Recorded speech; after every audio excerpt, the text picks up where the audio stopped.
Dunyodagi eng mashhur sovrin Jahon chempionati kubogi haqida siz bilmagan faktlar. Hozirgi kubok 1974-yildan beri ishlatiladi va u 18 karatli sof oltindan yasalgan. Uning qiymati taxminan 20 million dollarga baholanadi. Kubokning balandligi atigi 36 sm, lekin futbolchilar uchun u butun dunyodagi eng katta orzu hisoblanadi. Undagi ikki odam yer sharini yuqoriga ko'tarib turgani tasvirlangan. Bu butun dunyo futbolini anglatadi. Eng qiziq tomoni esa jahon chempioni bo'lgan davlat kubokni o'zida saqlab qolmaydi. Finaldan keyin ular asl sovrinni bir muddat ushlab turadi, keyin esa FIFA ga qaytaradi. Chempionlarga keyinchalik oltin bilan qoplangan maxsus nusxa topshiriladi.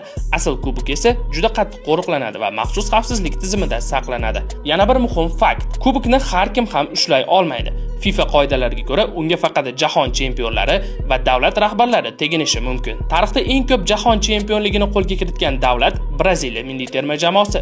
Ular bu sovrinni 5 marta yutgan. Sizningcha bu safar kubokni boshi uzra ko'tarish qaysi milliy terma jamoaga nasib qiladi?